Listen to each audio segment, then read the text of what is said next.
Well, good morning. This is me, Ma. I've entitled this one, My Companion is Lured Away. A former attorney who had been in prison and was an acquaintance of Fred's came by the tire store to see him one day. And he explained to Fred after he'd gotten out that because of Fred's witness, he had gotten saved while he was in jail. And he wanted to thank him. And in the conversation, he explained that while he was in prison, that God had put it on his heart to start a prison ministry. Well, you know, anybody that tells you that you had something to do with their salvation, I mean, you want to listen to what they've got to say, right? And Fred was no different. So he explained to Fred that there were a lot of inmates in jails, and the wives and children, because they had no money and no transportation, they weren't able to come to see him. And so he had it in his mind that he wanted to start a ministry that would, give transportation to them, because it would be such a morale booster for both the family and for the inmates. And so this was a great idea. Fred loved it. And then he also wanted to have a halfway house so that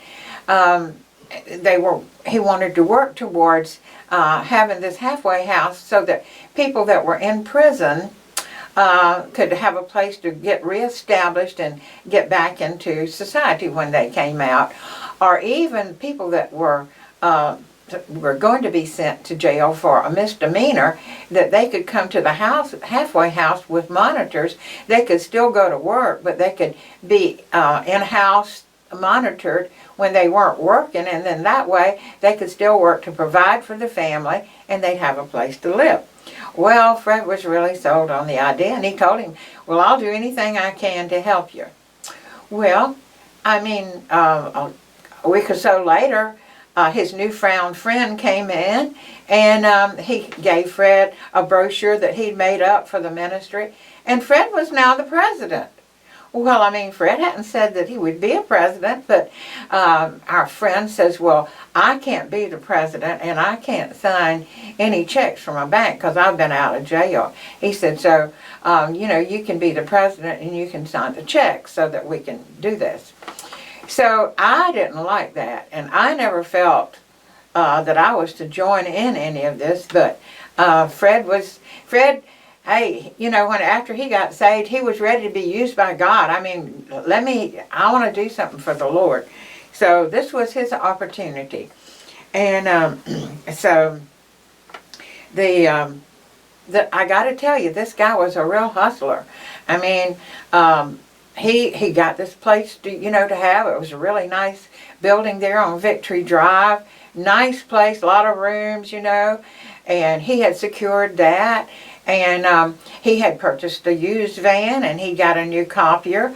And Fred, being the president, he always came in and asked Fred to sign all of this first, because he had 6 other guys that was going to sign it, after Fred. But to show the others that Fred was, good, he got Fred to sign it first. And so before this, we used to have people that would come by and ask for money.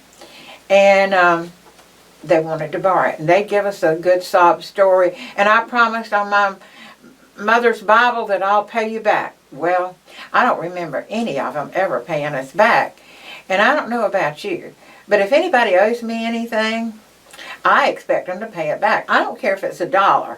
Well, since it didn't pay me back, it would aggravate me, and I'd get angry, and I'd get a little bit bitter about it and all this. And so one day I told Fred, I said, let's make a deal. I said, from now on, let's don't give anybody anything unless we want to just give it to them, because they're not going to pay it back. And if I loan it to them, it makes me angry. So let's just give it to them, and that way I won't have any anger and bitterness or expectations that they're going to pay me back. So we decided to do that. But maybe that's what made me where I didn't trust everybody so good. But whatever it was, Fred was really involved in it, and but maybe that's why I didn't trust our new friend. So the first Thanksgiving, we cooked, and our friend did the cooking of the turkeys, but we had turkey and dressing and all the trimmings, and we fed a bunch of people.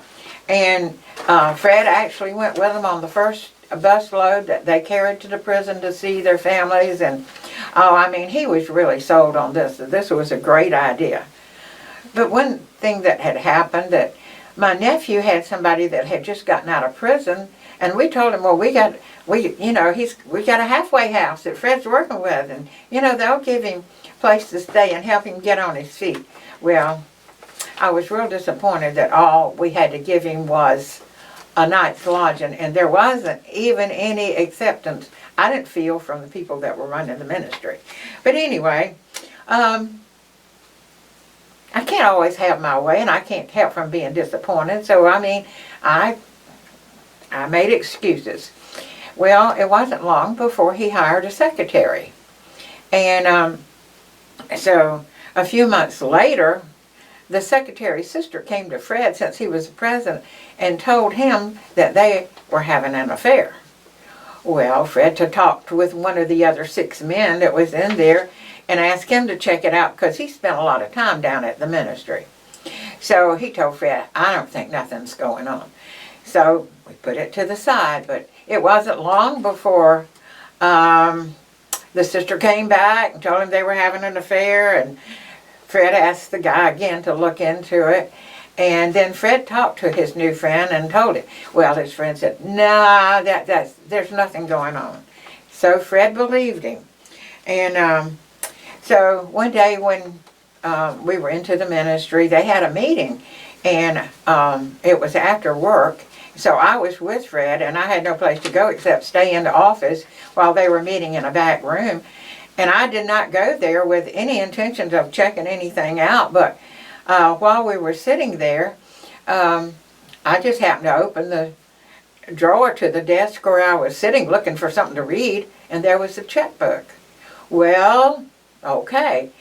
Our friend had come in, and he had asked Fred to sign checks, and they were blank. And I told Fred, I said, you don't need to be doing that.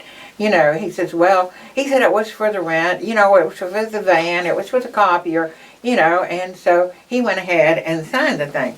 Well, when I looked in the checkbook, I've never seen such a mess in my life. There were a bunch of checks torn out that had been used, but most of the stubs had not been filled out. There were a few that were filled out, and that set up a real red flag for me, and so I told Fred about it. And he in turn told one of the men down there. And I don't remember just the time and sequence of events, but it was kind of like a house of cards that came tumbling down all at one time. We were in the office, and one day the guy that we were supposedly renting the house from called Fred and wanted to know when he was going to get a check for the rent. And Fred says, well, we've been signing a check every month for the rent.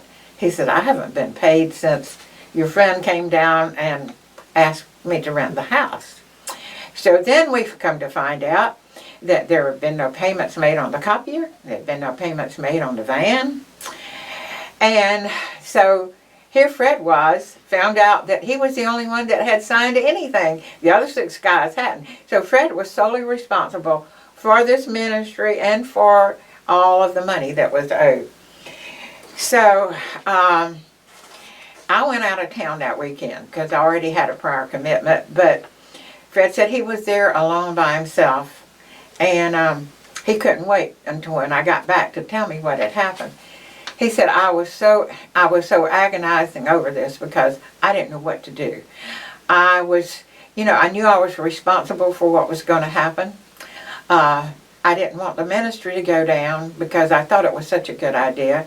And I thought, Lord, should we have somebody else run the ministry? Should we close it down? What should we do? And he said, I had no peace. And so he said, I got very little sleep. He said, but as I was praying about this, God directed me. And I read in Isaiah 48:17 through 18. And he said, and God gave me the answer that I was looking for. And this is what Isaiah 48:17 and 18 says. This is what the Lord says. Your Redeemer, the Holy One of Israel. I am the Lord your God, who teaches you what is best for you, who directs you in the way that you should go. If only you had paid attention to my commands, your peace would have been like a river. And Fred said, that got Fred's attention. I mean, he's thinking, oh, what are you going to tell me? And then in verse 20 it says, leave Babylon, flee from the Babylonians. Announce this with shouts of joy and proclaim it. Send it out to the ends of the earth. And it may have been written 3,000 years ago, but Fred took it as a message to him.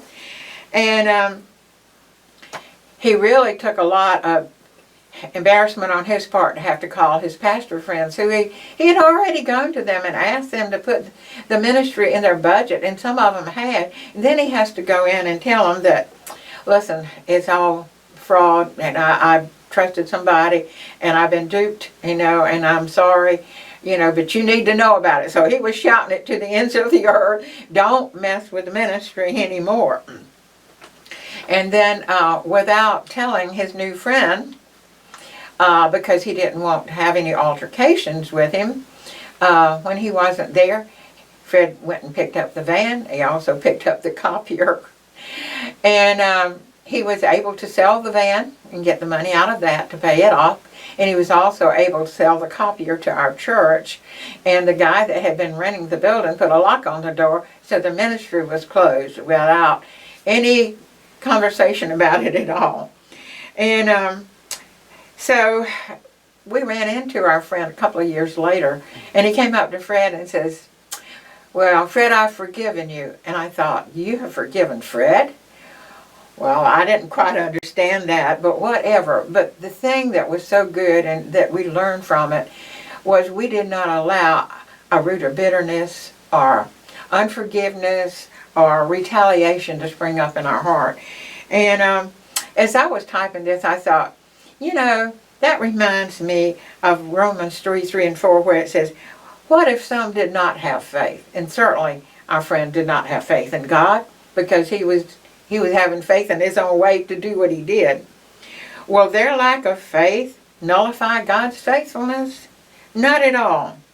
Let God be true, but every man a liar, as it is written, so that you may be proved right in your words and prevail in your judging. And some people don't live up to our expectations of what a Christian should be. And that sometimes can cause us to stumble. But we have to keep our heart right, because God is calling us to be true to His Word. Thank you. If you would like to order answers to questions you always wanted to know about Christianity, they're available at Amazon.com, WestbowPress.com, or bwoberry1@gmail.com.